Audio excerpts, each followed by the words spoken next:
Good evening, everyone, all over again. There you go. Ever since I was a little kid,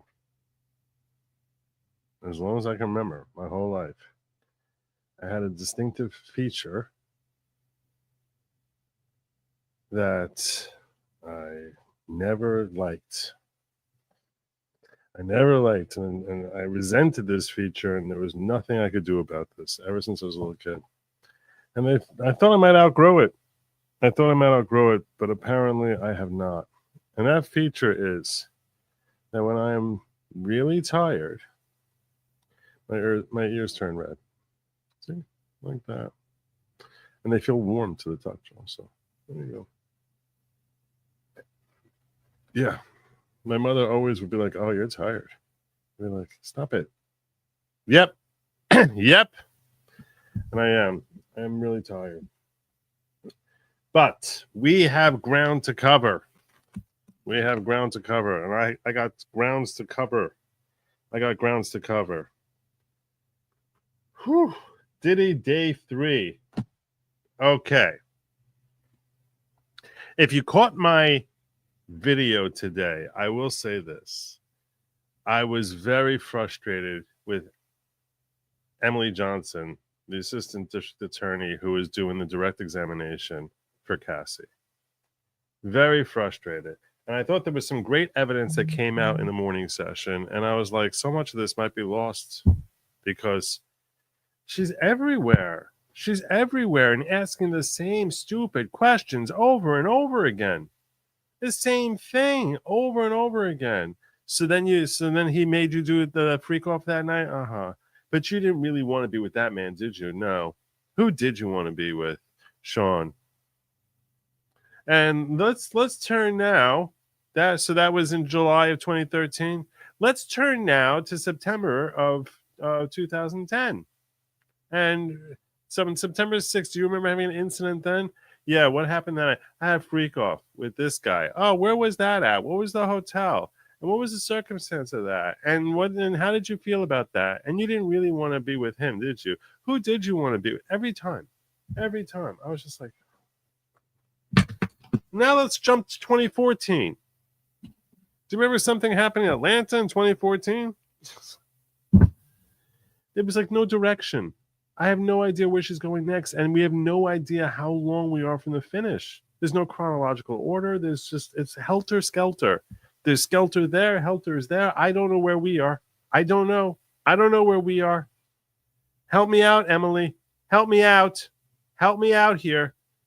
And I'm thinking, like, if I'm feeling this way, others are feeling this way. It's feeling very repetitive. I felt like I'm gonna freak off here. It's just like, please. But she's playing the role of Diddy. Tell us when this is gonna end. Because I'm sitting on a hardwood bench here, listening to the same testimony over and over again. And maybe they're trying to make us like experience the terribleness of having this is our life now. This is your life now, and you don't know when it's gonna end. You don't know when it's going to end. So, Rumble check, please. Oh, I didn't have Rumble on here? That is on me. Thank you for alerting me to that.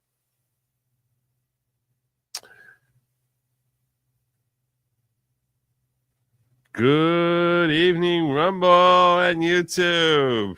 Yes. We're just getting started. Right here. Nothing's happened. Nothing happened.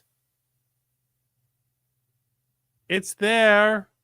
We're here. Chill. We're gonna be like Fonzie. Be cool. Be like, what's Fonzie? Cool. That's right. He's cool, honey bunny. So, yeah. He's here. Just refresh yourselves. Refresh. Yeah, that's right. There you go. Thank you, Jacob. All right.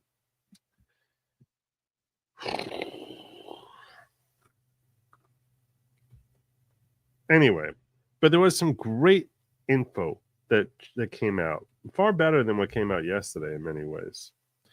All right. So where did she go? When I came in there, which I did get in there like a half hour into it or something like that, I missed the balance of the time she was talking about the Intercontinental. One thing she did verify, though, that I managed to catch up on is when the whole incident happened in the Intercontinental, she was fleeing a freak out. The reason she was fleeing a freak out is because Diddy had just belted her in the eye. So she was fleeing a freak off. I call it freak out.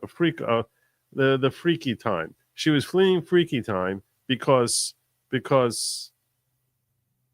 Diddy had belted her in the eye, and that's when he found her. He comes chasing after, goes to the elevator bank, yanks her by her hoodie, throws her on the ground, and basically starts kicking at her, all on surveillance video. And when the security guard comes up there, and he's like, "Dude, what's happening here?" And then he follows Diddy into his room, and he sees a guy just sitting on a bed there. There's just a guy. It was the weirdest thing to him. There's a guy. He's just sitting there. That guy was Jules, who was one of the people whose faces we saw brought up on camera there, as far on screen, is like that's Jules. That was Jules. Jules is one of her escorts, one of her regs. There were 4 or 5 regs. There was Jules, there was Dave, there was some guy who was known as the Punisher, not making that up. There was the Punisher. There was Daniel.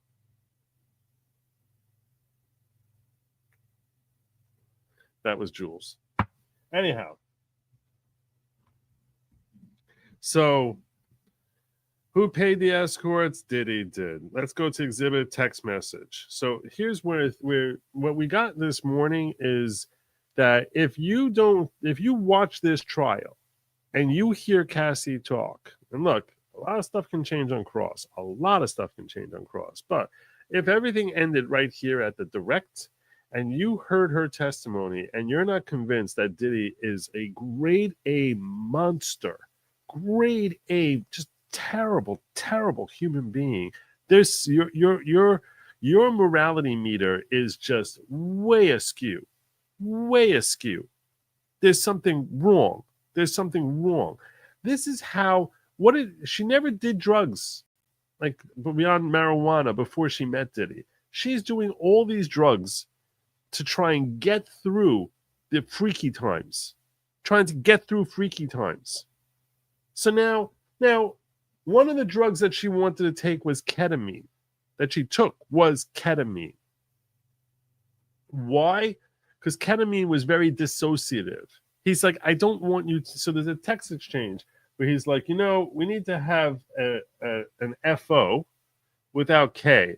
What's K? So she's asked, what's K?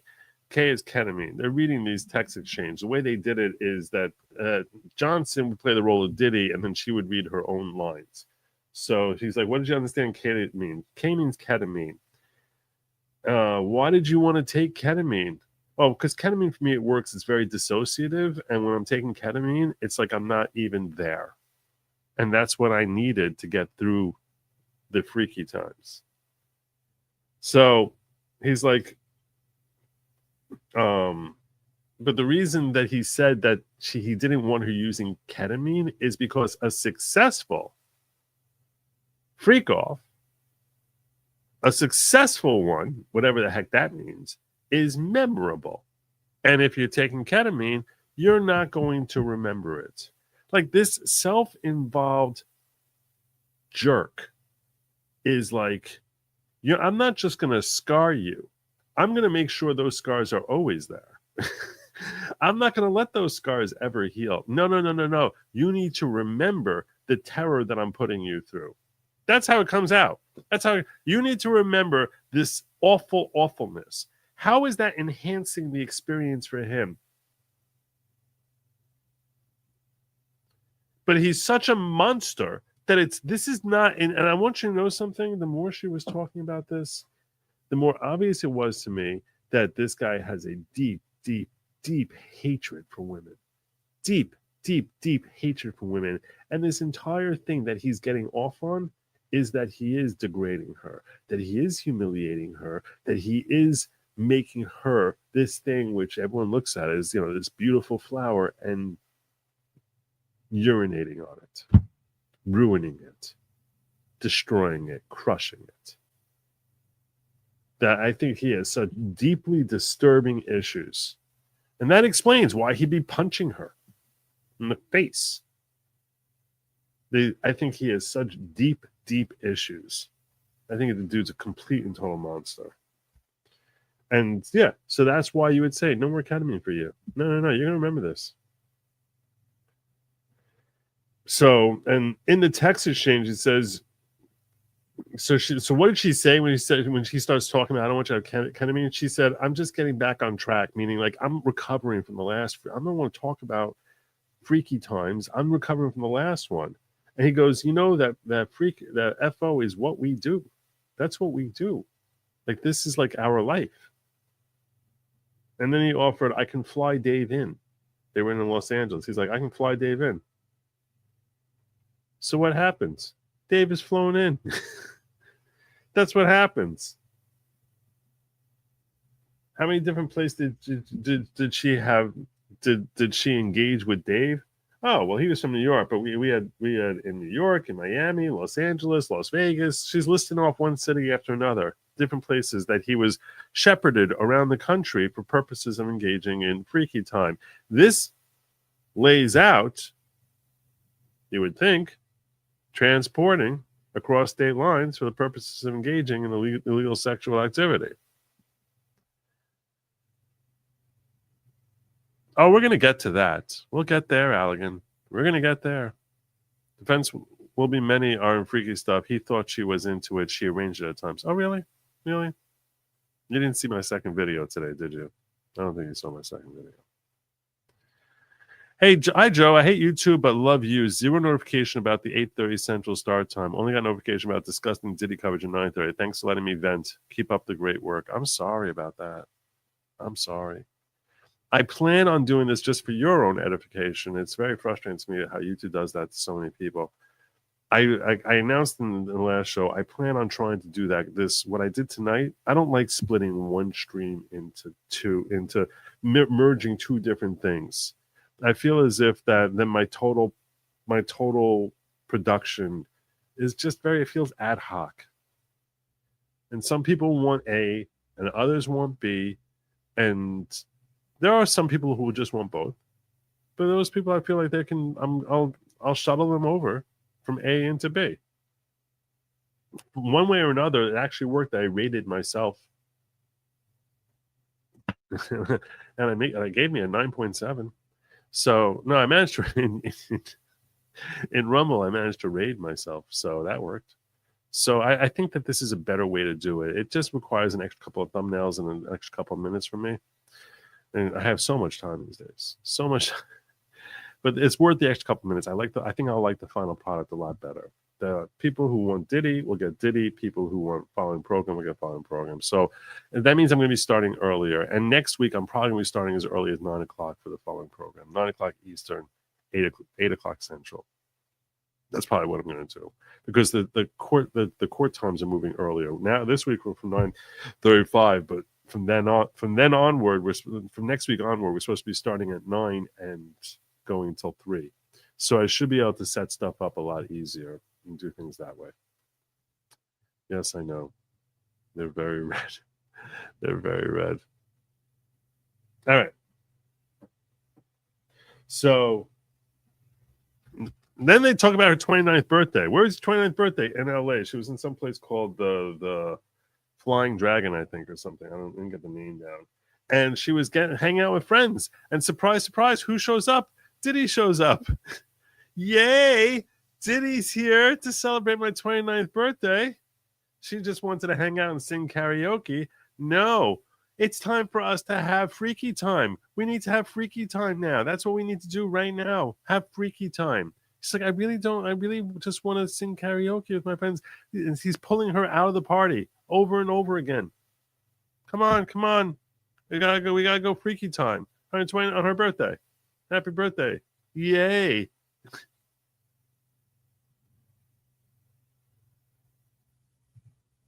I saw your second video, but the defense capitalizes on the prosecutor's scatterbrain. They could craft a better narrative. It's possible. It's possible.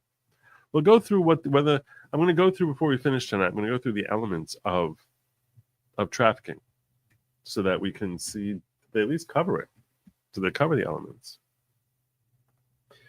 All right, and there were, and you also have to realize it's a recap. Which is a real summary. So I mean, I don't remember what I put in as far as what they hit on between the first and second videos, but yeah. So she ends up going from the Flying Dragon with the defendant, leaving her friends there, and basically going and doing a freak out. And then they talk, and this next thing I thought was very important, because then we start getting into her talking about the blackmail, that she was being blackmailed. You know, there's all sorts of speculation, and this is where I think Allegan's claims here on behalf of the Diddy perspective, I think they die. I think if the jury believes her, which that's a big if, and she hasn't been cross-examined yet, and she may get crushed in cross-examination, and her credibility may be shot 2 days from now. I don't know. I think I can certainly envision where she would get crushed. She doesn't seem to be a very strong person. Maybe she's stronger now. She certainly didn't seem like she was a strong person then at all. But what she said was that the defendant mentioned that he's got videos of her, which could be really damning for her. That is not a boyfriend negotiating with a girlfriend at that point. When you're threatening that you're going to release videos if the person doesn't live up to what you want them to do, that is not a boyfriend negotiating with a girlfriend. That is now blackmail. And that itself is a crime, which could help lead, assuming that there's a conspiracy, towards supporting RICO charges. You know, assuming he has other people working with him to keep her in line, that could help create RICO charges. But what I'm saying is, to the extent, at the very least, it cuts into a claim that she's acting out of love.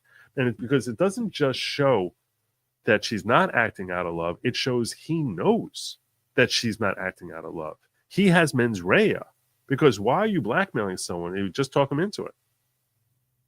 If you're blackmailing them and you're committing a crime for the purposes of getting them to engage in sexual activity, the fact that she cares about him doesn't vitiate against the evilness of the fact that, well, you're blackmailing her now. So he said that he mentioned the idea that he could share her videos with her whenever he wanted to scare her, and he brought up the vids several times, and he said that he would release them and embarrass her and end her career. And the defendant said it could ruin everything for her, everything that she worked for. So at least making that claim that he did say those things is very important. And she ended up repeating a specific time when she made those claims, when that conversation happened later on in the afternoon. This was in the morning session when this first came up. She brought up also how she didn't like the fact that he was holding on to videos. He was recording stuff and holding on to it. And she sent him a text message saying, "Too many people have access to your phone. You need to delete those videos." And he said, "Don't worry about it. Have a good night." It's like, oh, okay. Diddy said I shouldn't worry about it. I just have a good night. Oh, I'm gonna have a great night now. I have a great night now. I think that when if Casey falls under the I think Cassie falls under defense questioning and can't continue due to pregnancy complications, what happens to the case? This is a great question, because Wayne is correct here if he recognized that it's probably been brought up by other people as well. I know I mentioned it once or twice. I happened to get a front row seat. During the afternoon session, I almost got into the Diddy courtroom itself instead of just a viewing room. Like, I managed to convince the security guard to let me in there, and while we were waiting to be admitted in, another security guard goes, "If you weren't here in the morning session, I'm going to recognize you that you're new here, and I'm going to throw you out of the building. So anyone who wasn't in the morning session, you got to get off this line now." I told the other security guard who had that before that, I was like, hey, no, I wasn't here in the morning, but I'm here now. And who says everyone's coming back? So why can't I go in there? He's like, all right. Maybe the NYPD had helped. I don't know. But it does sometimes seem to have more effect than even though I don't remember them wearing it. And there were some empty seats from what I saw in the gallery there. It's very frustrating how they run things there in the courthouse. And I'm not blaming any particular individual guard, but how they run things is very erratic and illogical. They have these nice cushy seats for the jury to sit in with a nice big screen that each of them gets. We can't sit in those. No. Why? I don't know. No one knows. No one can sit there. Why? Why not? There's two different federal courthouse buildings. One of them is 500 Pearl Street. That's where the Diddy trial is. The Ghislaine Maxwell trial was another one that's a block away, which is on 40 Wall Street. And, 40 Center Street, not 40 Wall. 40 Center Street. And that building was where the Maxwell trial is. And there they would let us sit in the jury box, which is a million times more comfortable. Now, not everyone could fit in there, but whoever could, why have nobody sitting there? Why do that? You know these people are sitting here for 7 hours a day for weeks. Why are you going to make them sit on these hard pew benches when those chairs are sitting right there and the screen is automatically filled with the same thing that's up on the monitor? Like, why can't you do that? It's just wrong. It's just really wrong. Anyway, so another thing that's weird to me is that today, for the first time, they said you got to take the hat off. And I was just like, there's no judge in this room. Doesn't matter. They have to take the hat off. Why? Because you're in a courtroom. Now, I'm taking the hat off to show respect to the judge. It's not the ambiance. It's the judge. No. You have to take your hat off. They didn't make me take a hat off yesterday. You can't bring your phone inside. Can't bring your vapes inside. I had one guy yesterday tell me, some people would take your vape away. I'm not going to. I'm just telling you, if I see it tomorrow, I will take it away. I'm like, I came in here 16 times over the last 3 days, and no one even said that there was anything wrong with it. They just said, okay, you got to check your vape. And I checked the vape. Like, it's very arbitrary. It's very, very arbitrary. So one of the things, because I had a front row seat today, coming back to this question right here from Wayne, is I had a front row seat, which is I could actually see Cassie on the stand today, as opposed to when you're sitting 4 rows back. And even the monitors they put up, it's like if the monitor is the size of this screen that you see here, it's all black. The entire thing is black, and the only thing that is a visual on is the area where you see green on the screen right now. That's the percentage of the monitor that's filled up with actual video feed. And that's cut in half. That on one half, you'll see the witness, and the other, you will see 40 people. And it's far enough back that you can see 40 people in basically what is that? Like 10% of the screen, 40 people. One of them is, I assume, Diddy. So when people ask me sometimes, how's Diddy reacting to all this? I'm like, damned if I know. I'm not even sure he's in the room. I know that where the defense is sitting, they got 2 rows of tables, and there's 2 black guys, so I can kind of narrow it down to them. But I was like, I don't think he's bald. I think he does have gray hair, so I'm assuming he's the guy sitting in the middle in the back row today. That's even with me sitting up close. Right, I was like the front row in front of the video monitor. Still wasn't sure. That's how small it is. You're really there for the audio. But today, so I was able to see her clearly because she's taking up like 10% herself.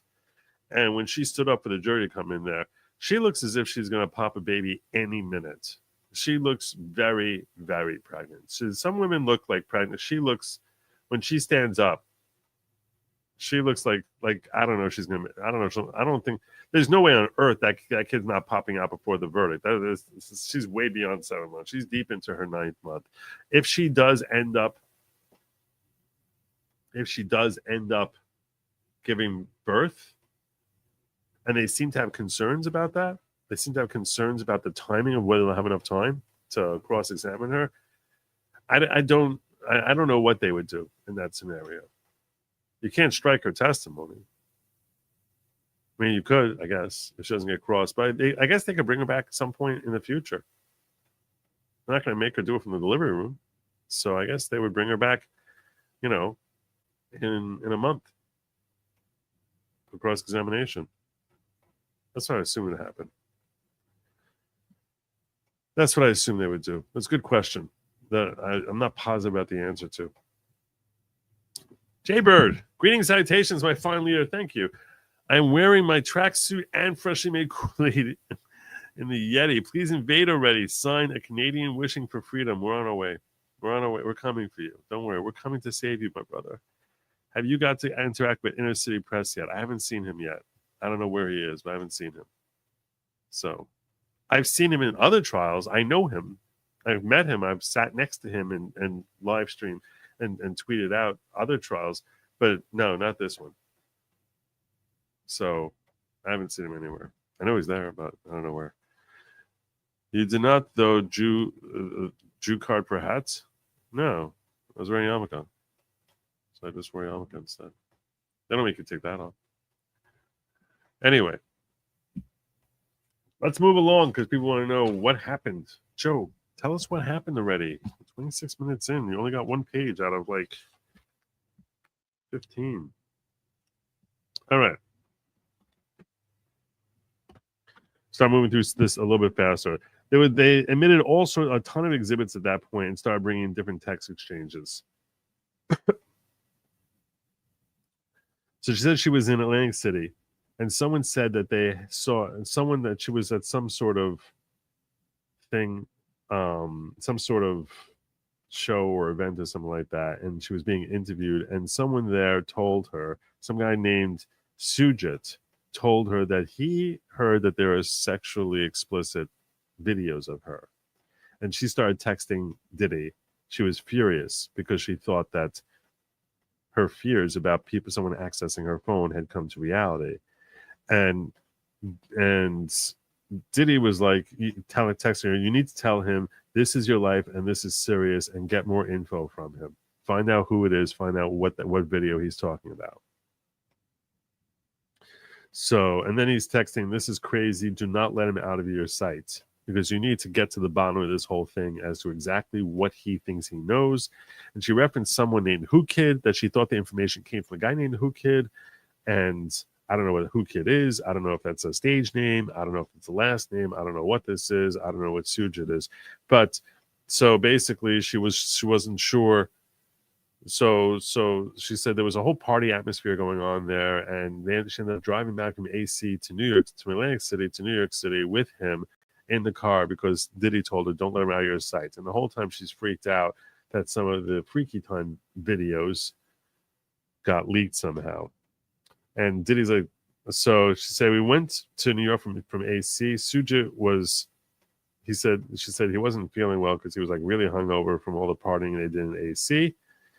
And then we spoke to Sujit in a restaurant with security there to intimidate Sujit. And the defendant told her to bring security, so she brought Uncle Paulie.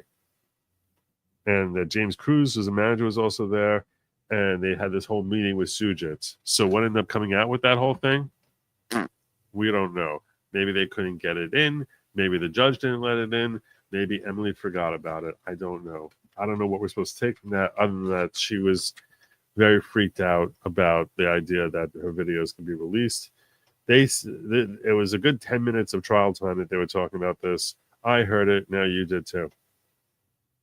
She asked her how she recovered from Freaky Time. She said, I would have to hydrate. I would have spent a whole day doing it with massages and spa and sleep and opiates, which made her feel numb. And she started getting into opiates at this point in her life, basically a year and a half into she started doing Freaky Time like a year into the relationship or so. So she also had medical issues from it. She had stomach issues from drugs and a UTI, which is a urinary tract infection, which she says is very painful. Sometimes she had to perform Freaky Time while having her UTI. Did the defendant know about it? Yes. Did he care? No. That doesn't matter. Go out there. Did you want to do that while you were experiencing UTI? No, I didn't. No, it's horribly painful engaging in that type of activity when you have a UTI. No one wants to do that. Sounds painful. UTI is soreness and irritation in that area, so you can understand it's not exactly a pleasurable experience for a woman who has a UTI to engage in rigorous activity. Then they had text exchange between Cassie and Diddy, where Cassie said that she was feeling achy and tired, and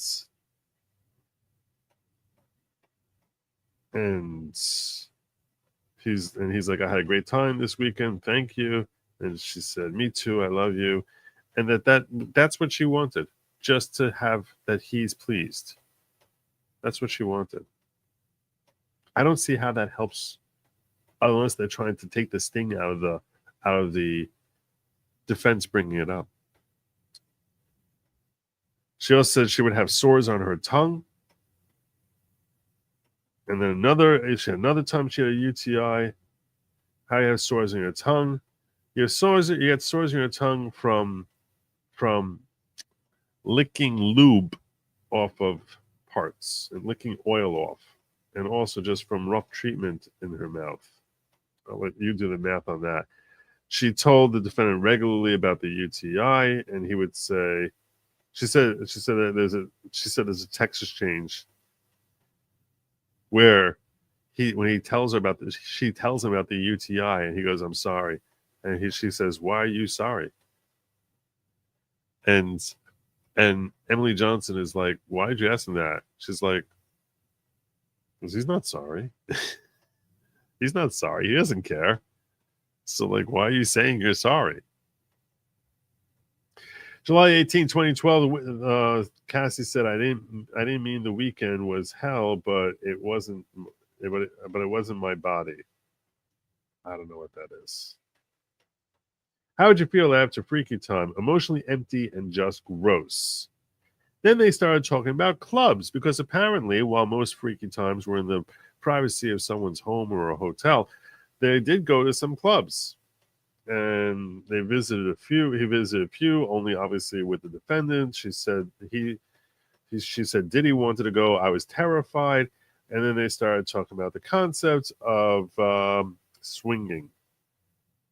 So she said she brought Jules with them to the club. Why did you bring Jules there? Were you looking to engage with Jules? She's like, no. But if I'm not going to have Diddy, I'd rather have someone who I knew than some complete and total rando. So that's why I'd rather have Jules there than someone else, which I think makes sense. And here's a part which I said, this is not good. This part's not good here. Where he said, how did you respond when you said you didn't want to go to these clubs? So you said, be playful, pushing me playfully. This, by the way, while it's not good, I think it helps her credibility. I think it shows that I'm not looking here to just make up that there were bad times, because I'll tell you that there are good times. I'm not even looking to say that every time I engage in something that was degrading and awful and humiliating, that I didn't, that there wasn't something in it for me. There was. And it's really a matter of deciding, is that a crime or not? There was, in that I would get bonding time with Diddy in between or afterwards, or I would hope for it. Can Diggers please have the chat open? Thank you. Of course you can. I'm sorry. I'm sorry about that. I opened it now. There you go. Sorry about that, Viola. When I had to sit on court pews for weeks, we had stadium cushions. It made it much more comfortable. I damn you an Amazon link might be worth the $30. It's funny. Lady Logic was suggesting I should bring cushions with me. And I was like, I think I'd feel like such an old man if I did that. I did say old lady. I did. I'll tell you this morning session, they actually were a handful of armchairs along the back wall, which are cushioned. And I was like, but they're further back from the TV. And I was just like, I don't see anything on the TV anyway. It's all about the audio for me. So I sat in one of those, and that was like a whole different experience. I was like, I'm never going back to the pews. But then in the afternoon, when I saw again a front row, I was like, front row, I can see something. Front row, I can see something. So I'll take that. So my order of priority is front row, and then those cushion chairs. And if I don't get the cushion chairs, I'll take the folding chairs, because at least those I can put against the wall and sort of use it like a thing. Sitting on those hard pews is painful. It's annoying. Sitting there scrubbing on these hard pews. All right.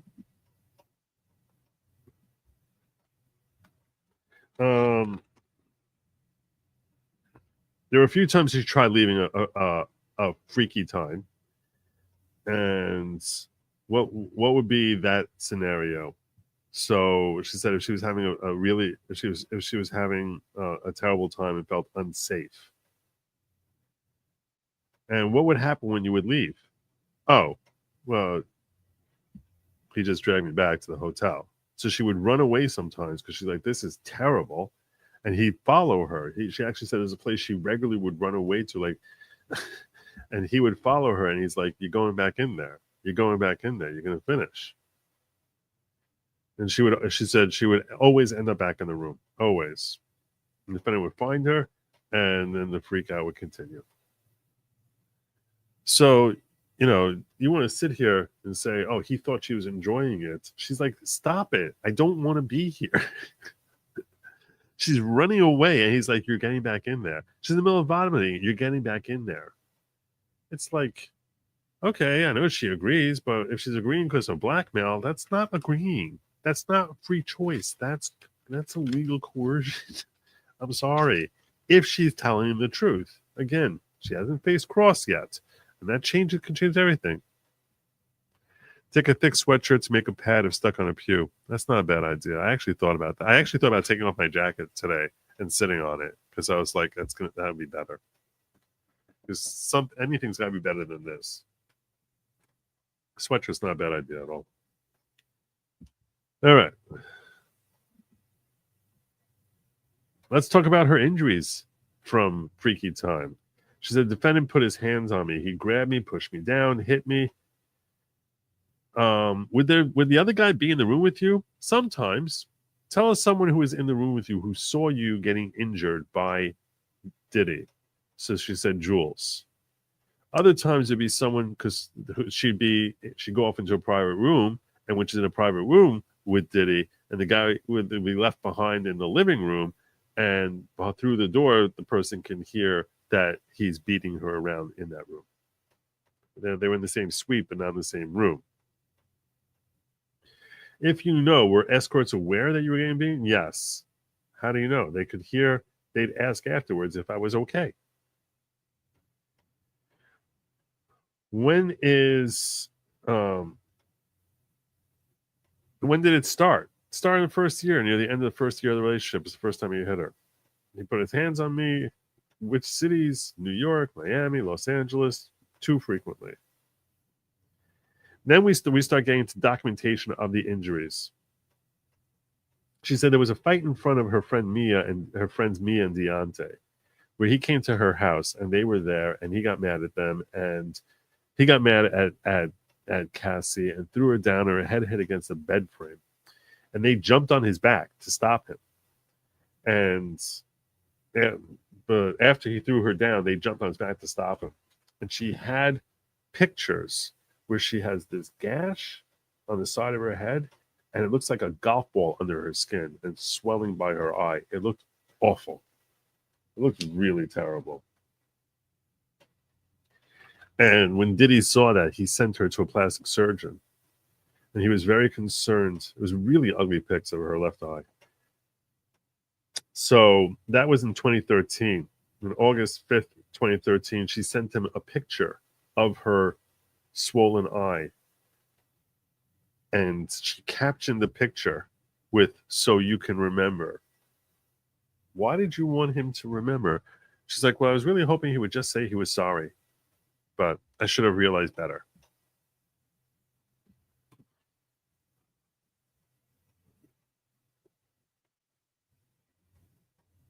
And then they had the text exchange where What did he say in response to the text exchange there? She sends a picture so you can remember. He sends back to her, "You don't know when to stop. You push too far. Sad."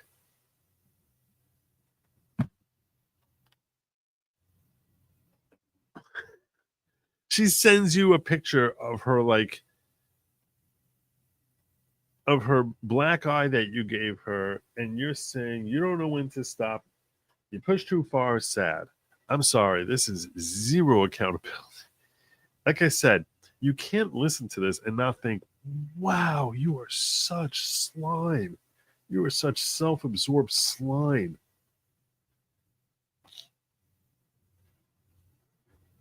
And the witness said, just say you're sorry. And Cass said, just say you're sorry. You could care less if I was okay. But she had an event that night, so she covered her hair with her injury with her hair and showed a picture of that. She was at the Oboe Fest. And after the Oboe, what happens after the Oboe Fest? You got this big injury. What happens? So she goes to the Oboe Fest. Oh, what happens there? Oh, we go to the Hamptons so I can go do another freaky time. Beat the heck out of her. She goes to a thing, has to cover it up with makeup, and she said arnica gel, and which I think that's what Elaine Bradenhoff calls amica cream. So arnica gel and glasses and using her hair to cover her eye. And then let's rush off to the Hamptons so I can do another freaky time. And she did that with Dave. She was taking GHB, and when she's there, she blacks out. And she woke up, she said she woke up nude in the shower, and they're like trying to wake her up. And they were very freaked out because they thought like maybe she died. What happened after that? Oh, after they woke me up, we had another freaky time. So there you go. There you go. It's just an incessant level of need. It's an incessant. It's like, what is, at a certain point, you're like, what the heck is wrong with you? Oh, we almost thought you were dead, but you're not. So let's go. Oil up. Oil up.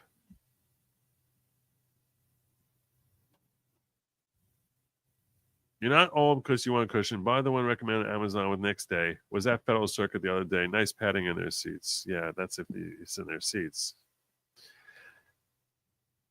DM. Let me see what she DM'd me here. Let me see if I got the link.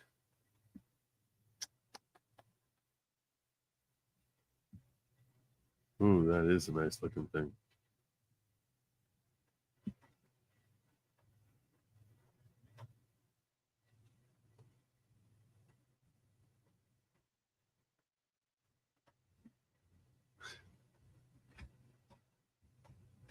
This is what she shared with me.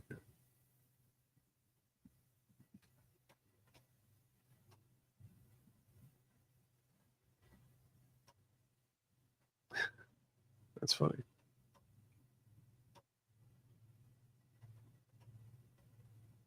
The stadium seating.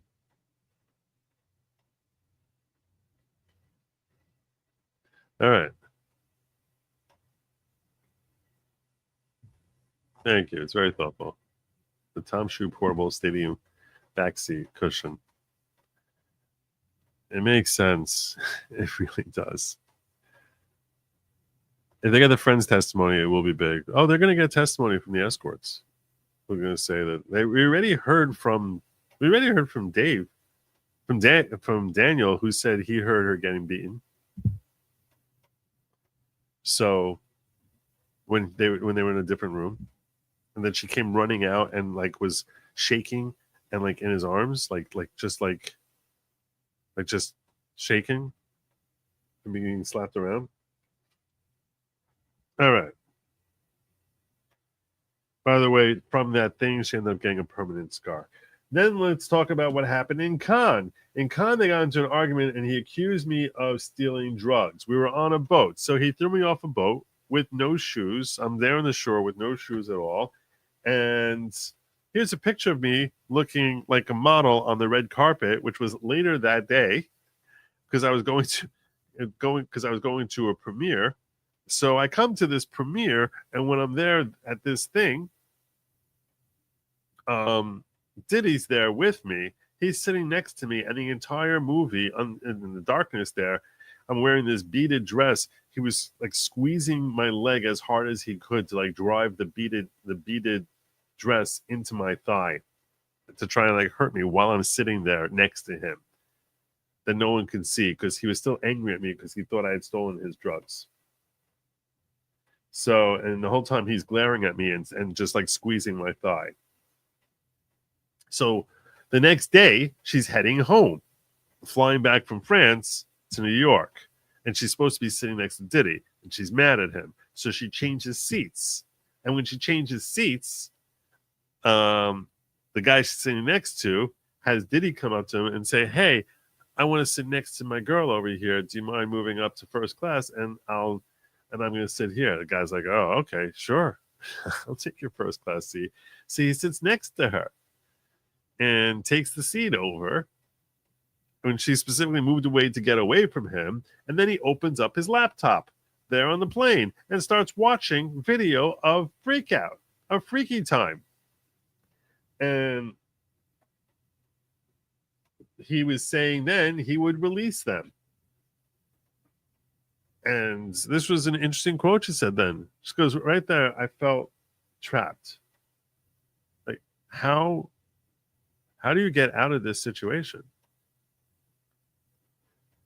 And that I thought was like a very, I think she's like, how do you get out? How do you get out? She's sitting next to this guy on a plane that he knows that she's terribly embarrassed by these videos. And she's like, he's opening here on the plane saying, this is going to be released to the public. If you don't, if I'm not happy with you. She's like, what am I supposed to do?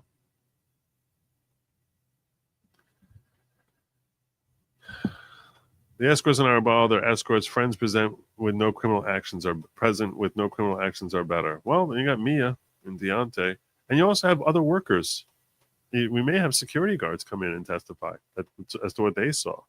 Some of them sounded sympathetic. We also have pictures of the injuries she sustained. So they land in New York, and what do? Freaky time. So, whatever would make him happy. He would embarrass me, and she said he would embarrass me in an unfair way. What do you mean by an unfair way? Well, he was the leverage of releasing videos if you don't behave. Let's go to June 15th, 2013, because that's a random date, and that's where Emily Johnson wants to go next. So it's so aggravating when she does this, because I'm like, why can't you do this stuff in order? Or at least by topic? And I guess she was doing by topic, but she wasn't being clear that she was doing by topic. So it's like we're midway into the next topic. It's like, oh, this is another violent. These are all, that's the theme here. But you should be walking the audience through the theme. Because then I don't know how many violent stories there are. I don't know why we're jumping around to different dates 4 years apart. I guess I can, it's just, so, the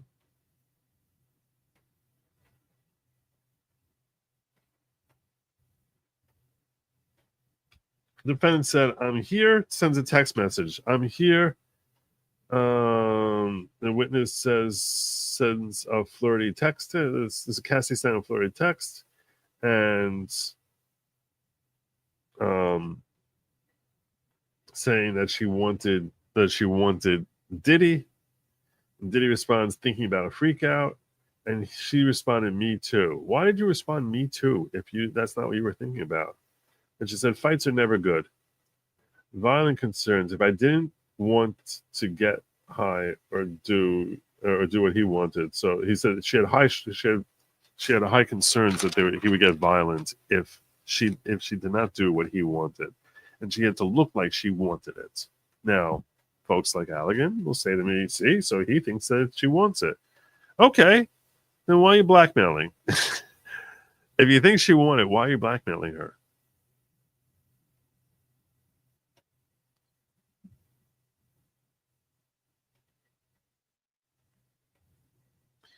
And that's when we broke for lunch. We come out of lunch, and they start with admitting these records, new exhibits under seal, meaning we don't get to see this stuff.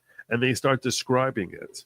And when they're describing it, it's basically a whole bunch of still pictures of Cassie that they only show the jury and opposing counsel, but no one else gets to see it, nor should they, because they were basically very explicit pictures from freak out time.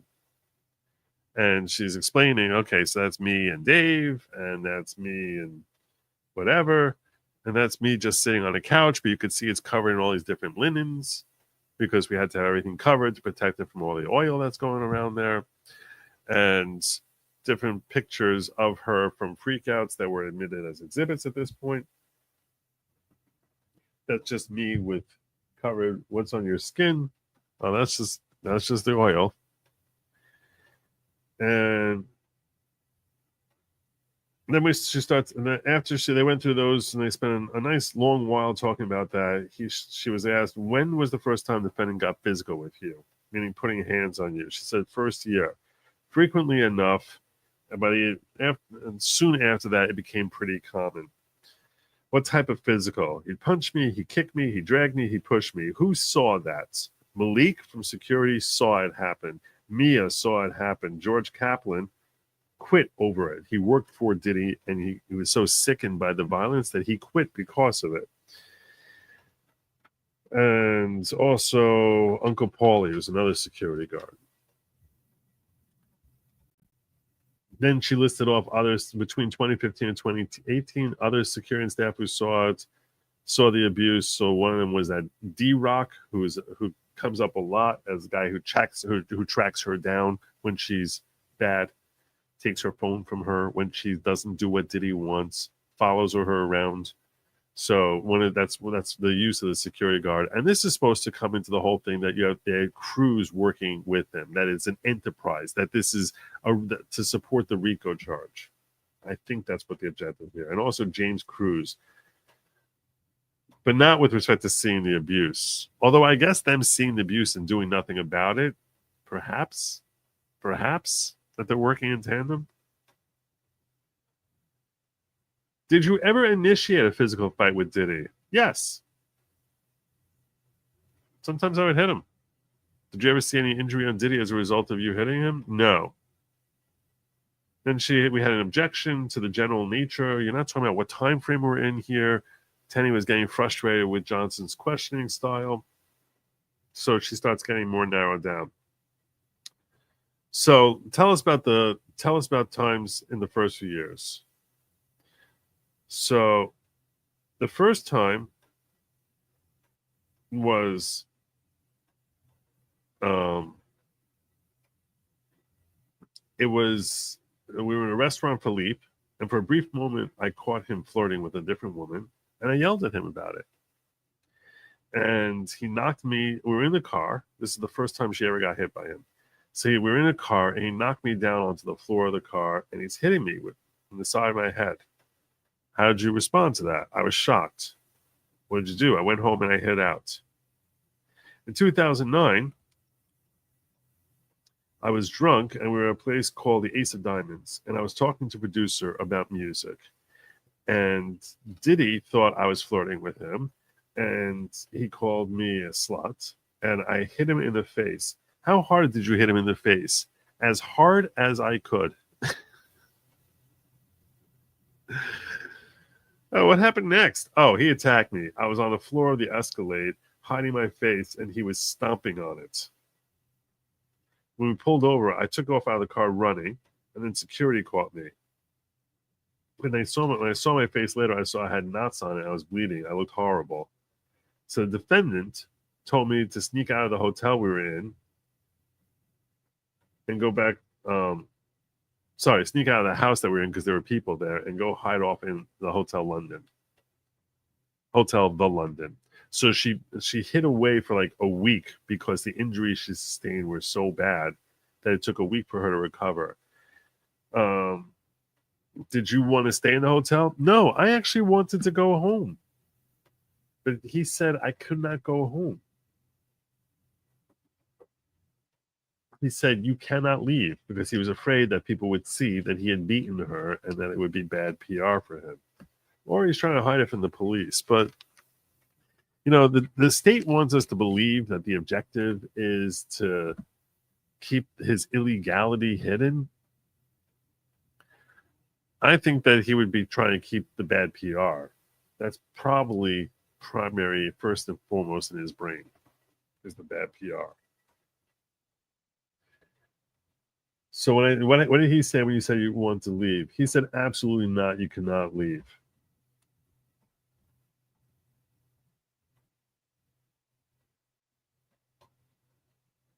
Most Coach International flights have 3 minimum in a row. If get someone around that overheard blackmail would help. Okay, that's true. That's true. If he was stupid enough to blackmail her in front of him, which doesn't seem likely. That doesn't seem likely. So maybe.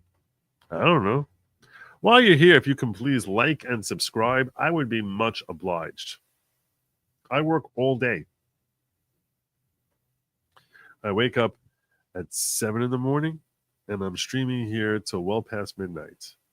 And I barely have time to eat. In the middle of the day, I'm running on a train. I'm uploading shorts. I'm uploading a short video.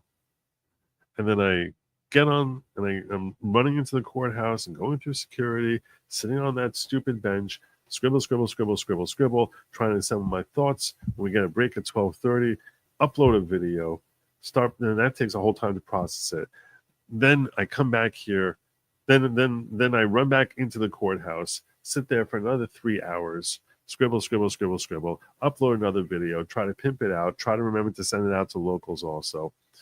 And then spend an hour and a half traveling back home. Get back home after I upload that second video. Try to also throw out a few tweets so I can generate some interest on X. And I get back home around 7 o'clock at night. And that's when I grab some food because I'm on a diet. So I basically don't eat very much food at all. And then I go do my prayers at like 10 to 8. And I finish that up at like 8:20 or so. I called Jim Satala. I'm like, what are we talking about on this show? And he's like, well, these are links I shared with you. I was like, oh, okay, this one, no, this one, no. Oh, this one definitely we'll talk about. And then I create the thumbnail for like the show. And now it's like 9 o'clock and I have a half hour basically because I got to get that uploaded with a half hour notice. Otherwise, nobody comes because no one gets noticed at all. So I have to do that. And then I'm streaming till midnight at least. And then after midnight, I got to make my thumbnails for the next day so that I have something to slap onto the video I'm making the next day. And then try and fall asleep, which doesn't happen before 1, 2 o'clock. And then wake back up the next day at 7. That's what trial schedule is. So the only reason I do that, seriously, like the primary motivation is that you will hit like on this video, that you will come here and hit like on this video. All of that. Just to get you sitting wherever you are right now to be watching right here, right now, and hitting like. Subbing up, obviously, and like. Maybe leaving a comment. Now, this is far easier work than probably 98 out of 100 of you do on a regular basis. I think that's exhausting. And the point is, that's all. That's really what I'm looking for. Just hit the like, hit the sub, hit the like. Everything else, YouTube algorithm gods take care of, and whatever. Hopefully, who knows? But that's why I'm doing it. So that was the most extended. That was the most extended pitch I ever did to get people to hit the like button. It's true. All right. Moving along here. So he doesn't want her to leave, and um, did you think about leaving anyway? No, because I understood I understood his capabilities. He's got access to a gun, and he told me I should. He tells me to do something, I'm going to listen. And the defendant told me to cover my face. Whoever we were, if there ever were any injuries. All right, so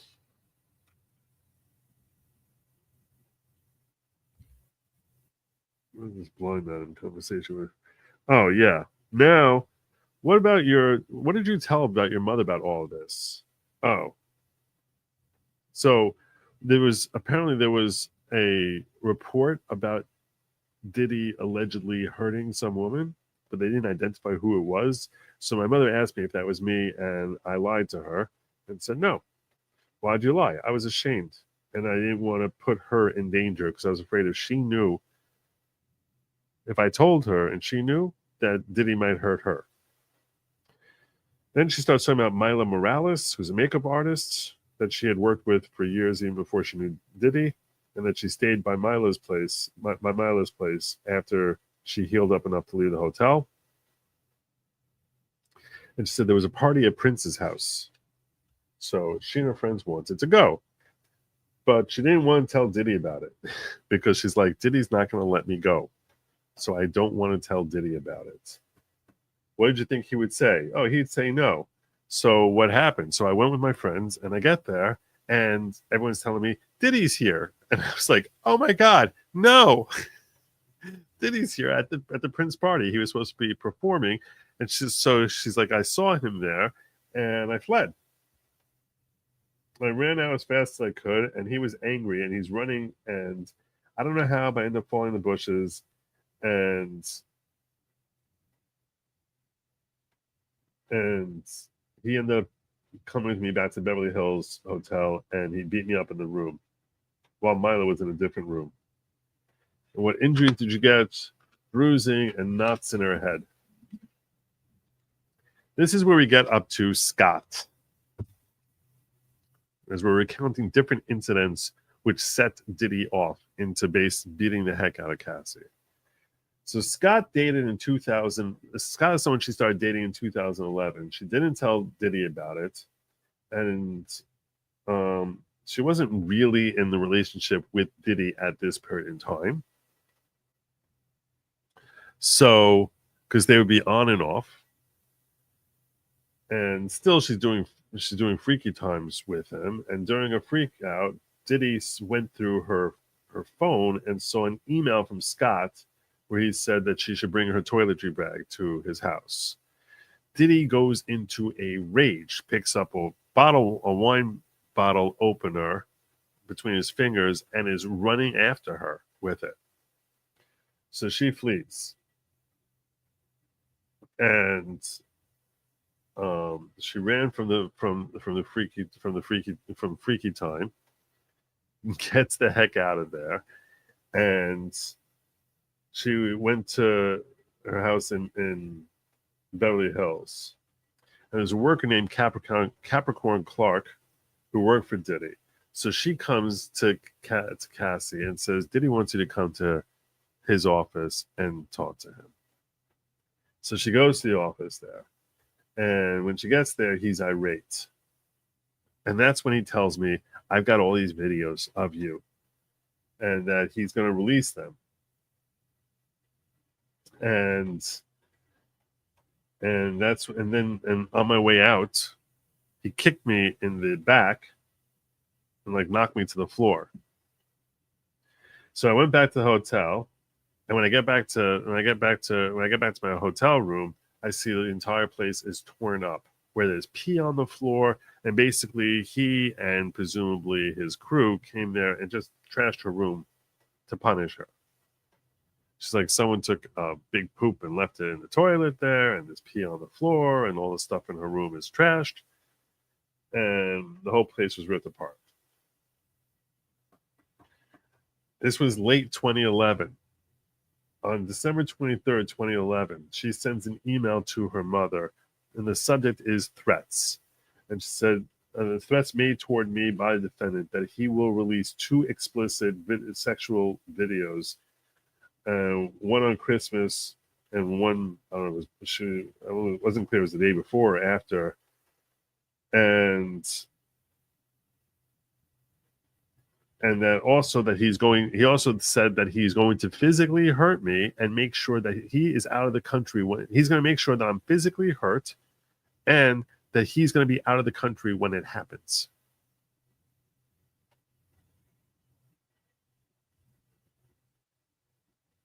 I forgot to mention that in the video, but that's what she wrote in the email. I was trying to write down the email as fast as I could because it was like a thing. She sent that email to her mother.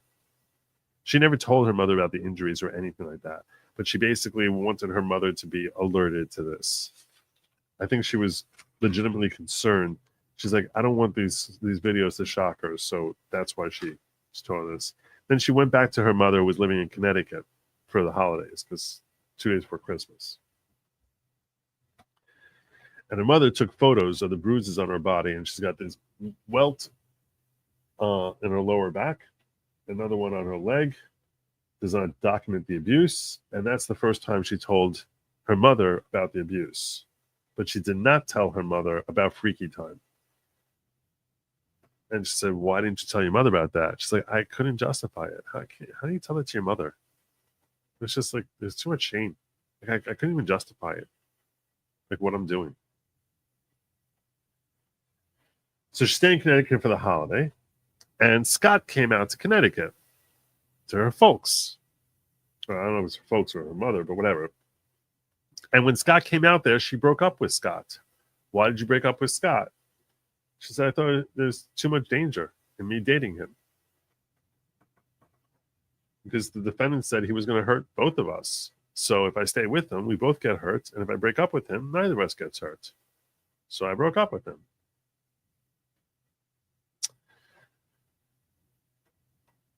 And then I went to see the defendant in Arizona. I went to see Diddy in Arizona, and I lied to my family and told them I was going back to LA. But Diddy was in Arizona at this time, and I went to Arizona to meet up with him. Why did you lie then? I just said I didn't want to disappoint them, that I was going back to the abuse. The defendant mentioned, then she said that Diddy mentioned that Scott's car was going to be blown up. She told, just so you know, and you know, that Scott's car is going to be blown up, and he wanted Scott's friends to be there to watch it blow up. So I arranged a meeting of me and Scott and Diddy, and 3 of us sat down to sort of put an end to this, to sort of end this entire thing, and so that it'd be clear that our relationship is done and that Diddy's not going to go hunting after him. And at the end of it, Scott said, what about my vehicle? And Diddy goes, what vehicle? Now, this is sort of like, you're supposed to finish that with like, and 2 days later, his vehicle blew up. Or here's, because then they bring out an exhibit. Here's a photo. Look at this photo. I'm like, wow, are we going to see the blown up video, the blown up car? Is that what we're going to see? Show us the blown up car. Come on, I want to know. Did he blow up the car? Did he blow up the car? He totally blew up the car, didn't he? He totally had that car blown up, didn't he? Come on, show us the car. Show us the car. No, it's a photo of her having black eye in Jamaica. What happened with the car? Emily, you can't do this to us. We want to know what happened to the car. Now, it's very possible the judge told her, I'm not going to let you mention that his car got blown up, because then, you know, he's never been tried for that. And, you know, it's very prejudicial. It's more prejudicial than probative. So I'll let you tell the story, but you can't say what happened to the car. But I'm telling you right now, I want to know what happened to the car. You want to know what happened to the car. Everyone wants to know what happened to the car. What does that mean when he said what vehicle? Does that mean it was already blown up? I was like, what's happening? Are we living in a movie here? What vehicle? What does that mean? What do you think it means? Drop a comment below. What do you think that means? You tell me. Maybe some of you know. Maybe some of you know the background here is like, oh yeah, everyone knows. Everyone knows that Diddy blew up that Scotty's car. Everyone knows. Everyone knows that story. Joe, where you been? What vehicle? He's a complicated man. He's a very complicated man. Most coaches, we got this one. They're trying to take out Sting. She's also violent. Oh no, she talked about her violent. They talked about that. He put her in coach, betrayed Cease, and blackmailed her well in coach, and no one noticed. I think that I don't know. She didn't say she moved to coach. I assume that she moved to coach. I don't know. I don't know how busy the plane is. You're sitting here like basically like you seem very, very vested here. Like she must be lying. And I'm just like, I don't know why it is you're so convinced she's lying. Doc Schwartz Rising says, appreciate the recap and the late night stream. Lifelong night owl here. Cheers. Salute. I'm a night owl too. That's why I'm able to do this. It's the problem is that when I'm a night owl, I'm not usually waking up at 7 o'clock in the morning. And in order to make this trial, that's kind of like what I got to do. At least by 8. At least by 8. The mother in photos she took may be the best she had today. It's all about cooperation. You mean corroboration? I'm sure you type it on that. Corroboration of a story. That's what I said. Corroboration is very important. The email, to me, is really big. I think the email to the mother is, to me, that's the biggest thing in the world.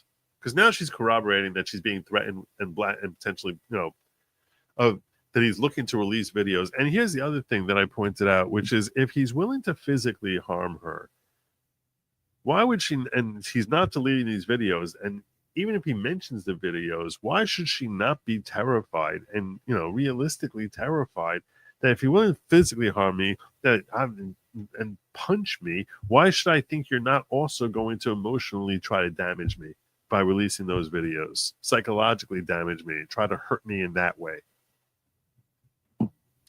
You get a lot less. Maybe this is a good way to look at it, Allegan. Perhaps we give a lot less rope to the dudes who hit women. I think that's a pretty healthy yardstick. That we're not looking to give you the benefit of the doubt if you're beating up women. And I don't think there's any question. You see the Intercontinental video. This guy beats up women. So I'm really not looking to give him the benefit of the doubt here that maybe she's. And I don't think that's, and I understand it's a different crime. That's never been proven beyond reasonable doubt, blah, blah, blah. I understand all of that. Okay. Yeah. But if we get to a point where we really believe that he was beating her and engaging in serious domestic violence on a fairly regular basis, I'm really okay with society saying you're kind of losing some of your benefit of the doubt here as to who's at fault. When she's turning up with bruises here and UTIs and black eyes and welts on her face and her head, I'm not really looking to give you the benefit of the doubt. And I don't feel terrible about it. And I understand it's a different crime. And you have to prove guilty of this crime. 100%. You're telling me that, I personally, it's like I'm not bending over backwards for this guy. I think he's a dirtball. I think he's scum.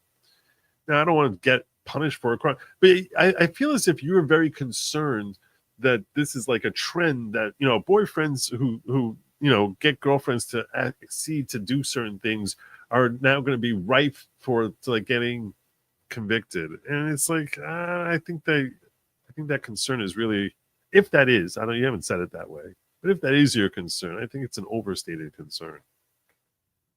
I'm kind of okay with basically saying, you're a scummy individual. You hit women. I'm sorry. And if you do hit women, if you're sitting here watching and you're someone who hits women, I'm sorry. I think you're scum. Get help. Get help. There's never a justification for it. You don't put your hands on them. I understand. Some women are terribly evil people. Yeah, in self-defense, for sure. I got no problem with that. Woman's attacking you. You deck her. Okay. I'm just talking about, and I understand that sometimes she'd get violent. She hit him. So if it was self-defense, but just to go wailing on a girl, we know that it wasn't always self-defense. Saw the Intercontinental video. That's just sorry. That's a person acting like that's not human. That's acting like an animal. But I can hurt you, so I will because you're not doing what I want. I'm sorry. I don't have a problem basically saying I'm not giving you much on the benefit of the doubt here. That if I think you did, if there's enough elements here, and I think you did it, I got a pretty bad vibe about you. And it's not because of anything about me. It's everything about what you do. Everything you do, Diddy, gives me a bad vibe about you. I don't think it's a terrible thing for society to sort of lean toward that perspective. I don't have much patience for dudes who hit women.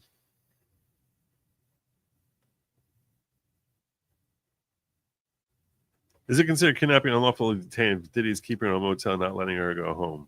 Could be, but it's beyond statute of limitations. That would be like a year. This all happened many years ago. The other person in the room, well, blackmailed her, the abuse, I believe, but so far she also engages in it. Well, she talked about the blackmail. She talked about the threats. I don't know. What car? Yeah, isn't that great? What vehicle? What are you talking about? Don't believe all women. Emma has made me jaded. Huh? She's seen I'll tell you this. I saw Amber testify. I saw this woman testify. She hasn't been crossed yet, but Amber looked terrible on direct. And this woman doesn't. So, thank you so much, Clove. That's very generous. Should I hit the bell? I feel like it's a little late at night for me to hit the bell. But God bless you, Clove. Thank you very, very much.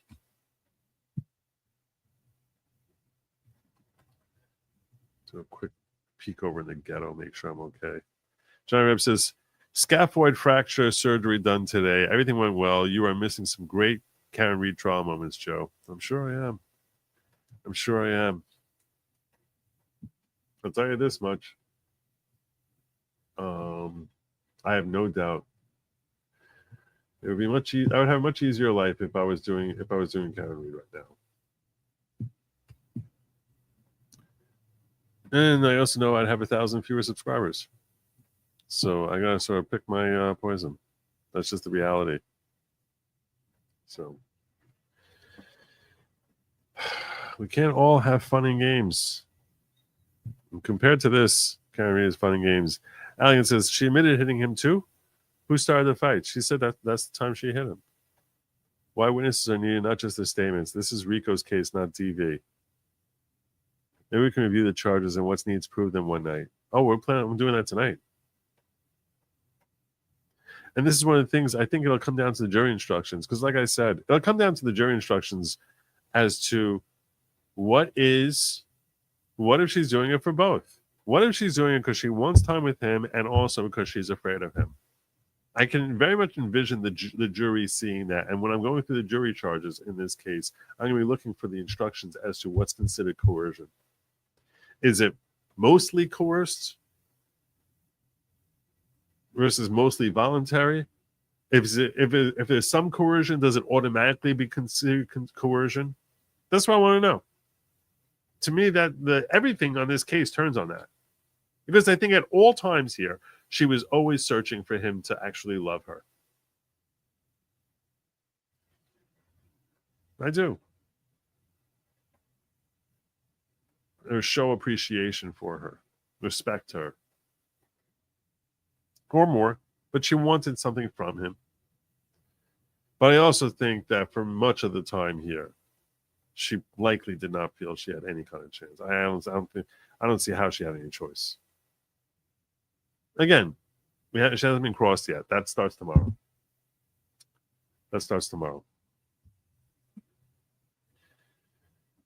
All right. So, what vehicle I thought was hilarious. Anyway, so we move on to a photo of a black guy in Jamaica that he gave her a black eye. And then another time in Las Vegas when he gives her a black eye.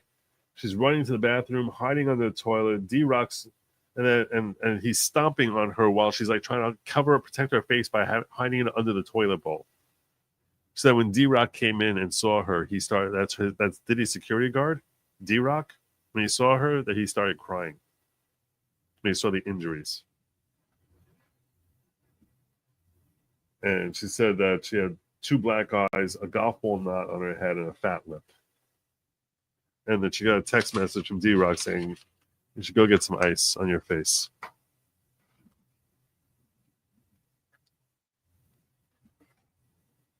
Actually, is a chat with D-Rock, which said, "Where you at? Time to ice your face." And that she always carried arnica gel to cover up the bruising, because that and ice is how she would hide it.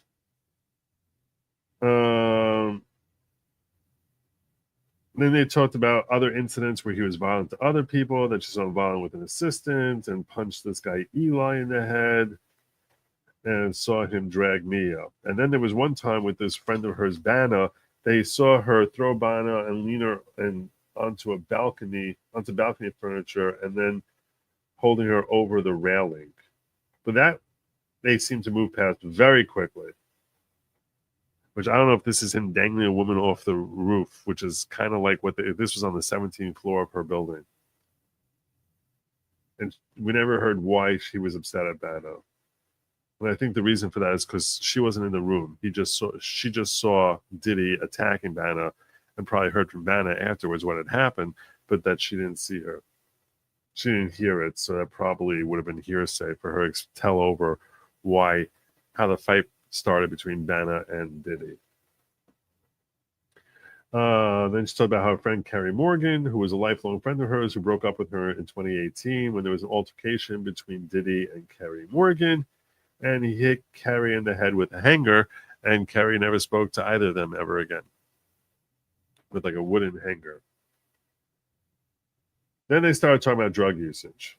Did you ever see Diddy use drugs? Yes, I saw him use MDMA, X, GHB. He stored drugs in his medical bag or in his safe. And he bought opiates and Xanax and Valium. And they got all into, then they spent a long time just talking about different kinds of drugs. And I was like, I don't know what this is proving on anyone. And I started zoning out at that point when they were talking about the drugs. Because I was like, I don't know why that's relevant. Then she started talking in 2018 how she had PTSD episodes where she was sleepwalking and she was concerned she was having seizures. So at this point, she had her own place and she's got a knife and she kept a knife in the door and she would get a lot of unannounced visits from Diddy. This is near the very end of their relationship. And we're about to have a very weird, very, very weird thing. Whatever you thought was weird, things are about to take a turn for the weirder. A turn for the weirder. I'm just going to tell you what she said. And it's going to come up a lot on Cross, I'm sure. So I just want to make sure I'm doing this right. Do I drink the Kool-Aid now? No. There's no Kool-Aid. No. Blessing my freedom friend. Thank you so much. I get cursed every time I pay my taxes, but men with guns will take my stuff. There you go. So if they make you have sex with them, then you have a claim. All right. So we start getting down into the end of their relationship now. And we're getting to the end of the relationship. I'm like, we didn't hear about that whole R word thing, which we knew we were going to have to send her husband out of the room for. So where's the R word? So in 2018, that they had grown up. She had spent several years watching him develop in public relationship with some other girl, and it was getting her very aggravated. So they were kind of splitting up, and she decided to have a closure conversation over dinner. So they went out for dinner, and everything was really nice. It was a really nice dinner. And her status at that time was that she was seeing her husband, and Diddy was seeing this other girl. Now this is 7 years after he had threatened Scott, so he probably is a little tired of Cassie at this point.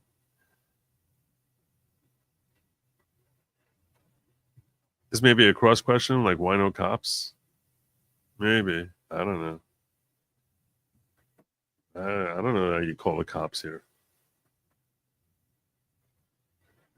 So, um, she was dating her husband. Alex was fine at this point, and Diddy was really playful. So he came back to my house, and I walk into the living room, and the next thing I know, he's forcing himself on me. And I'm saying no, and I'm saying no, and I'm saying no, and he finished pretty quickly inside of me. And you're just like, so she just got that's a crime. That's a crime what she's describing there. And what did it feel like when that was happening? Well, what did he look like? His eyes were black, like someone taking over something. And then he continued, and I'm telling him no, and he finished, and then he got up and he left. It was quick. And that was the end. We were done. Which I actually thought would have been a really ironic way for the entire thing to end. Like there's a certain irony that their relationship basically became this weird sicko relationship because she wanted him sexually and he was forcing her to take other guys sexually. And it ends with her not wanting him and rejecting him and him forcing himself on her. I thought that if that was the end of this story, I'd be like, ironically, as sick and twisted as it sounds, kind of all adds up. Like there's a certain poetic, exact opposite of what they were always both. They're both taking exact opposite positions from what their relationship was. I was like, there's a certain poetry to that, but that's not where it ends. No, because they meet one more time. They would talk from time to time, text each other, "How you doing? What's going on?" And one time she actually went out for him with dinner, and then she ended up having a sexual encounter with him by choice. Why would you possibly, this is Emily Johnson says, like, why would you do that after what he had done to you? Why? Why would you do that? And she said, well, we've been together for 10 years and I didn't hate him. Aren't you dating with your current husband here? What the heck is happening? I can't explain it. I don't understand this woman. Everyone in the room I was sitting with was like, this is total Stockholm syndrome. This is total Stockholm syndrome, or battered wife syndrome. Everything we're seeing here is Stockholm battered wife syndrome. Anyway, we're not done yet. Don't worry. And ever since then, the relationship has been every once in a while, he'll send him a text message checking in.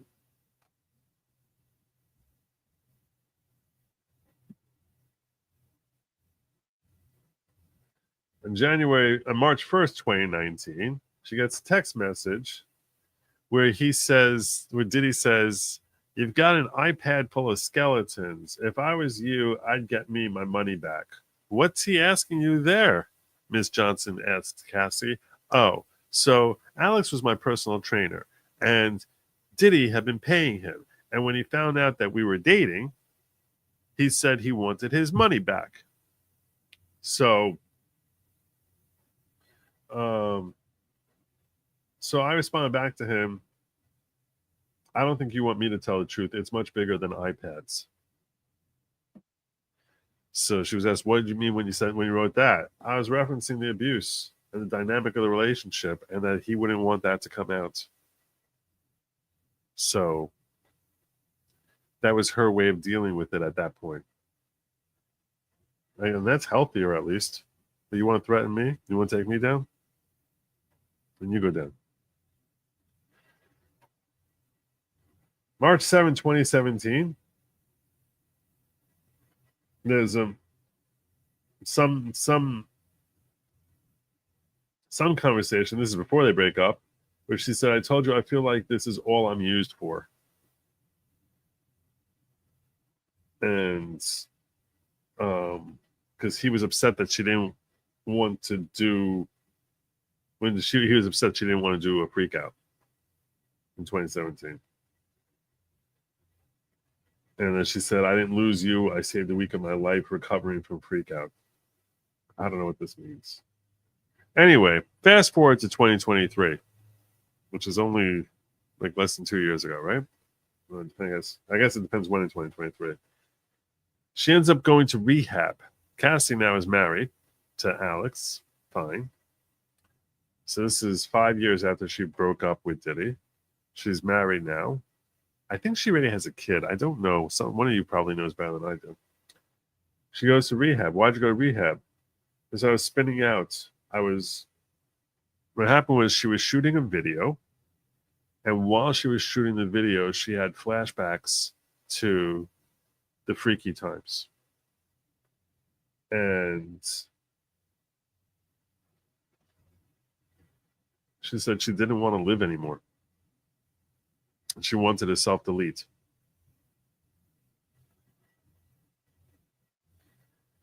And at this point, she started crying. When she was testifying, she started crying that she told her husband, you can do this without me.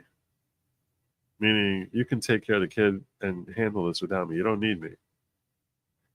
And then she opened the door and was trying to walk out into the traffic to get hit by a car. So her therapist advised her that she should write down everything, and she did, and then she put it into a book. And she wanted the defendant to read the book, and he didn't want, and of all those, and she said, why'd you want him to read it? She's like, all those years of just begging him to say he was sorry. And I thought maybe if he read the book, he would feel sorry. And then asked like how she feels like reflecting on it now. She said, I just feel pain and shame for him. And the mistake, and she's crying through this part. She said, took on the responsibility to help him deal with the shame of his whole sex issue. That he has this whole, that she looked at it like she took on too much, that she couldn't help him accomplish what he needed, that it couldn't help him with his problem and the shame of his problem. That I guess he's a cuck. And that I don't know. I don't even know what you call a voyeur or whatever, I guess.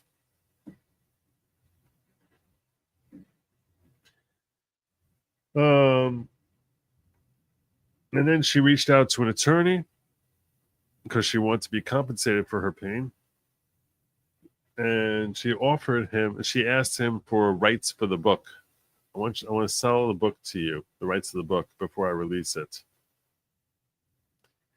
And she was demanding $30 million for the rights of the book. How'd you come with $30 million?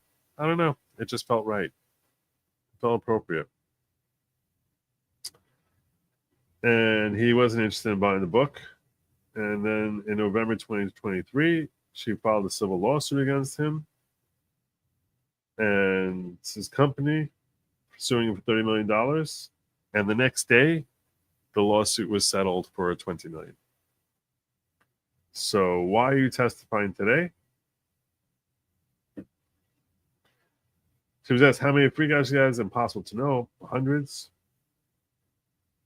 She said, why are you testifying now? She said, I can't carry the shame, the guilt of treating people like they're disposable. I feel guilty that I treated all those escorts like they were disposable. And what's right is right. What's wrong is wrong. And testifying now is right. And then the final question was, how many freak outs were there? Impossible to know. Maybe hundreds. Which is not the question you should be landing on, Emily. You're supposed to be landing on what's wrong is wrong, what's right is right, what's wrong is wrong, and testifying is right. That's where she probably wanted to end, but she never asked that question. And one of her co-counsel probably said, you need to ask this question before she steps down. So that's it. Now, with that in mind, we should look and say, hey, Joe, you might be saying, Joe, what's this whole She's the one who's supposed to be making out. This is the direct testimony. By the time we're done with direct testimony, we should know whether or not there's enough here if the jury ends up believing every word she says and thinks that she's credible, which they may or may not. I don't know if they think she's credible right now. And they certainly are less likely to think she's credible, you would think, after an effective cross. I want to share with you this thought, which is the cross-examination that she's going to face tomorrow. This is a little bit of a tricky thing because the opening statement, the cross-examination is being handled by Tenny Garagos, and she did opening statements and she's doing the cross. And one of the things she told us is these women are very strong, independent women, very strong, independent women. And if you spend the next 2 days cutting her to pieces and making her look like, and she ends up breaking down in tears, this very pregnant woman breaking her down to tears, are you making her look like a strong, independent woman? And if she's not a strong, independent woman, so then she's much less likely to have had any sort of choice here to make. When she was describing the incident, she looks back on it. I don't see a strong, independent woman. I see strength in her and that she has the capacity to sit there and tell this story to the world. That's the strongest thing I've seen from her. But nothing in this story sounds like strength. It would sound like survival, desperately trying to survive. Which I guess that is strength, that she didn't try to kill herself, 10 years ago. So I guess that's some sort. That's a mark of some level of strength, certainly, but not strong enough to stand up to someone. And if she can't stand up to Tenny on cross-examination, is Tenny not disproving her own point that she's a strong woman? So I think Tenny's got to tread pretty carefully here. And when I'm assessing when you're watching me do videos over there, I'm going to be assessing it from the perspective of because the next all day tomorrow is going to be cross, and I'll be assessing it from the perspective of the defense. Did we get done what we want to get done, which is to eradicate the damage of their testimony? And their testimony here after direct should be helping establish whether or not there's been a violation of 18 U.S.C. 1591 with respect to the way Diddy treated Cassie. 18 U.S.C. 1591, sex trafficking of child or by force. So it's not of child, but it's or by force, fraud, or coercion.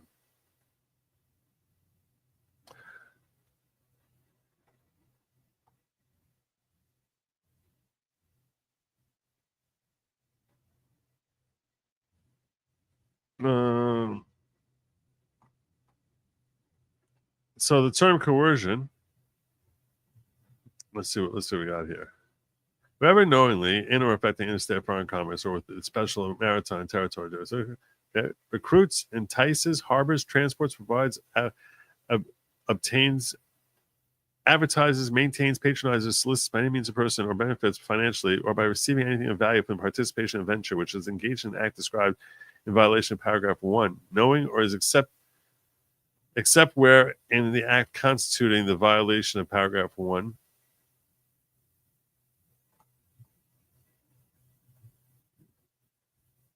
is advertising reckless disregard of the fact that means of force, threats, or fraud coercion, any combination of such means will be used to cause a person to engage in a commercial sex act. That the person has not attained the age of 18 years, so that's not what we're dealing with because she was over 18.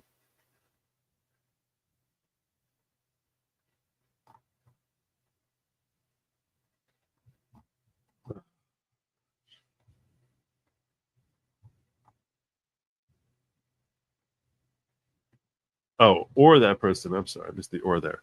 So if you fraudulently pushing someone to engage in some sort of commercial sex act, that's what we're dealing with. Force, fraud, or coercion, causing the person to engage in a commercial sex act. So the punishment is going to be 15 years, not less than 15 years, or maximum of life.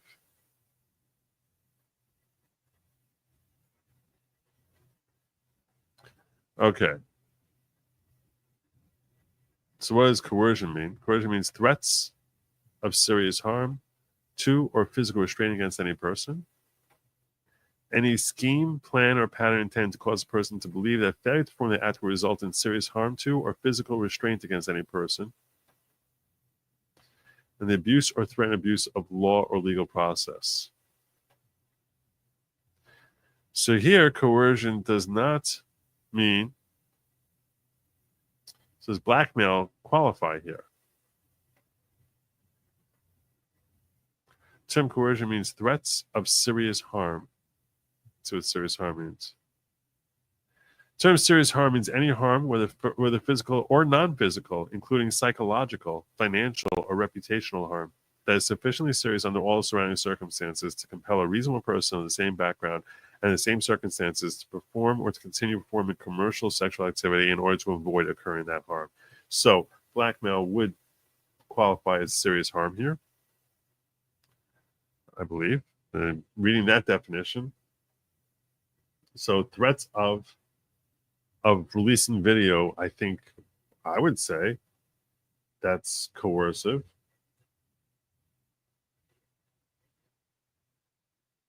Commercial sex act means any sex act on account of which anything of value is given to or received by any person. And I think that his sexual gratification makes it a commercial sex act.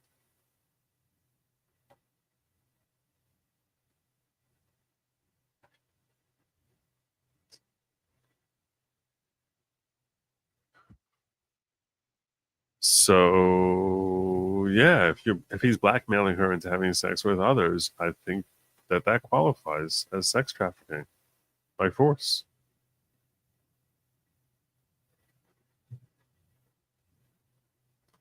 Or if he's using violence to get her to do it, I think that too would be sex trafficking by force, by coercion. So if the jury believes her, I think they met their elements on this crime. Question is whether they're going to believe her. Although then the other question is, what if there's a mixture?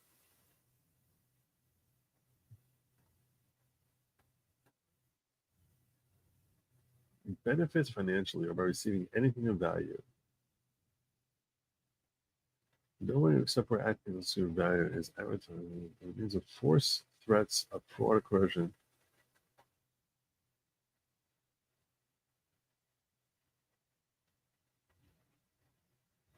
So he has to know he's doing it, or in reckless disregard of the fact that he's causing her, that he's compelling her. That means of force, threats, or force, fraud, coercion described in subsection E2. And I'll tell you something else. Here's the thing.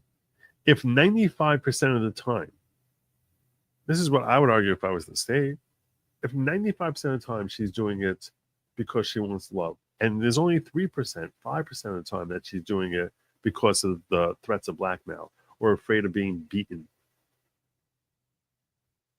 he's violated. He's committed the crime. In order to find that he's not guilty, if you believe her story here, that she had all these hundreds of occasions, you have to say on none of those occasions did she ever do it out of fear of blackmail. Because if there's one time that she did out of fear of blackmail, then he's liable. And he knew that she's doing it out of fear of blackmail. If there's one time she's doing it out of fear of violence, then he's liable. That's how I would paint this if I was the state. But yeah, maybe you'll think that much of her conduct, a great deal of her conduct was motivated by love or idolization or starvation for his attention. Or those times that she's got a UTI, I don't think she wanted to have sex with Diddy then. I don't know. When she's vomiting there, when she's drugged up beyond belief, doesn't even know what she's doing.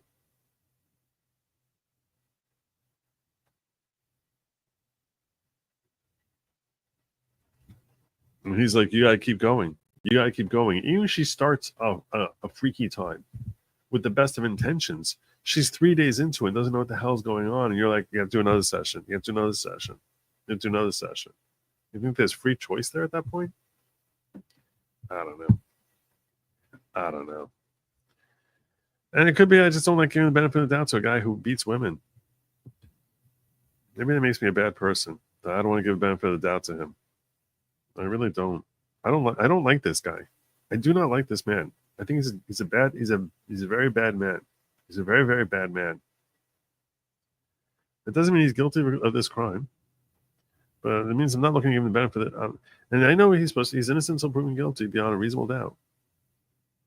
We'll see what happens in the cross. Those pictures were pretty horrific. And her testimony seemed compelling. Far more, I know you didn't see it, but her voice and her tone and everything there just seemed very real. And there were admissions that she made that she didn't necessarily even have to make about, she could have said from this point onward in 2012, I just didn't know how to get out. Once he blackmailed me, I was stuck there for the next 4 years. And every single time I was doing it, it was like, I can't let him release those videos. I'm going to have to keep working here. She didn't say that, though. She could have said that. She didn't.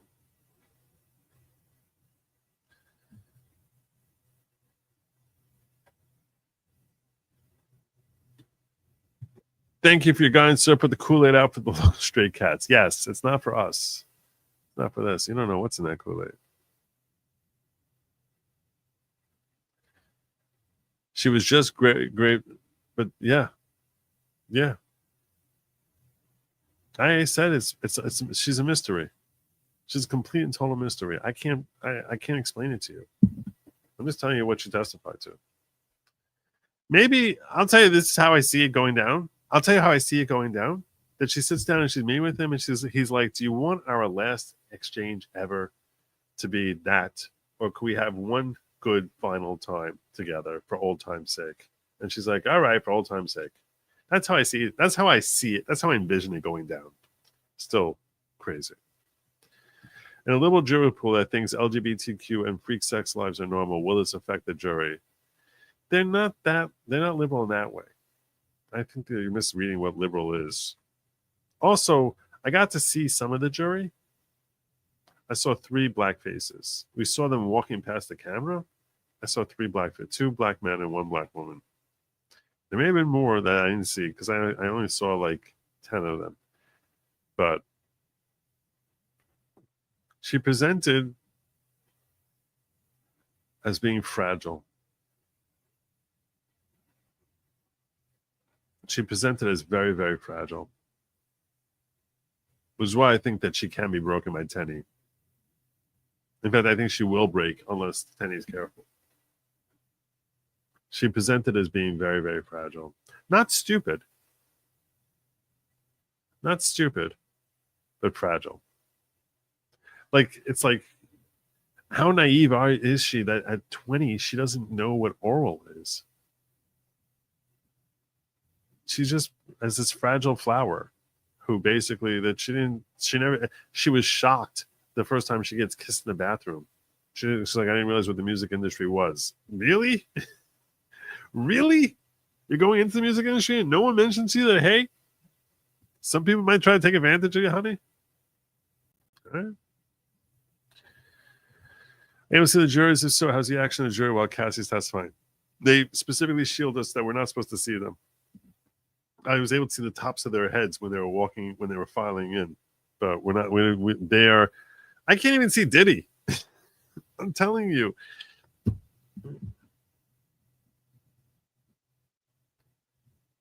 I'll show you. I'll give you a feel. Okay, here we go.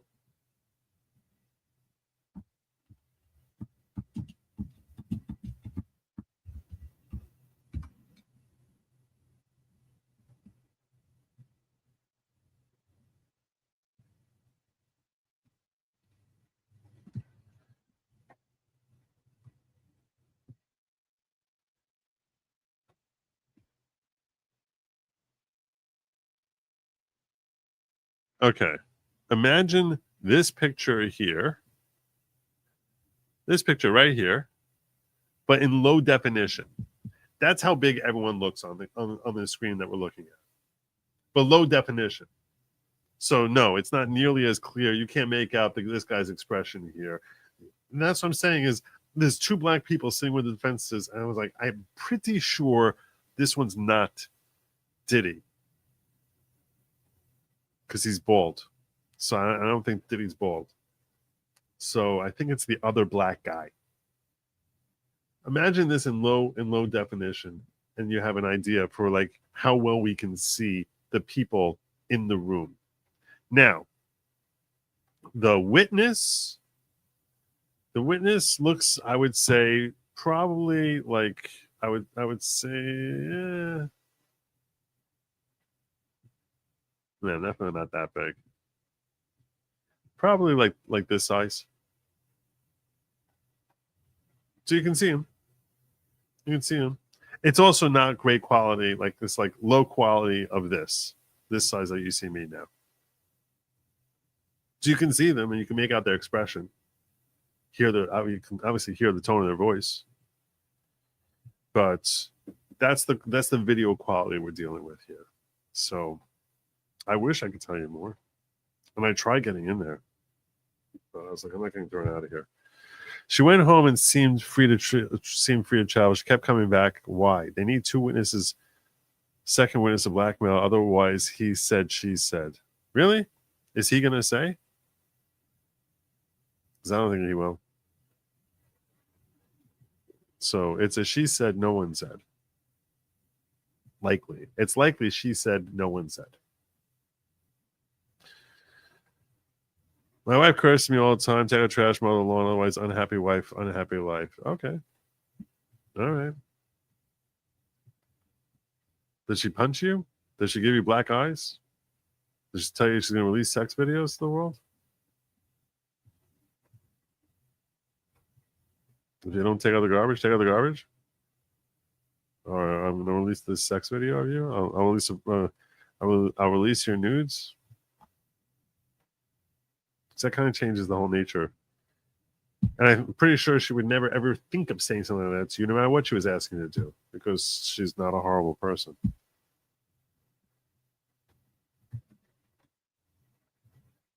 We will know a lot more after we start working our way through cross-examination is supposed to last for up to 2 days. Up to 2 days. So we'll see. We'll see how well they hold up. We'll see how well she holds up. I have a lot better feel for how she's handling it by lunch tomorrow. The video by lunch tomorrow, we'll start getting a real feel for how she's doing. And also, I'm very intrigued to see which strategy the defense takes and how aggressively they go after her.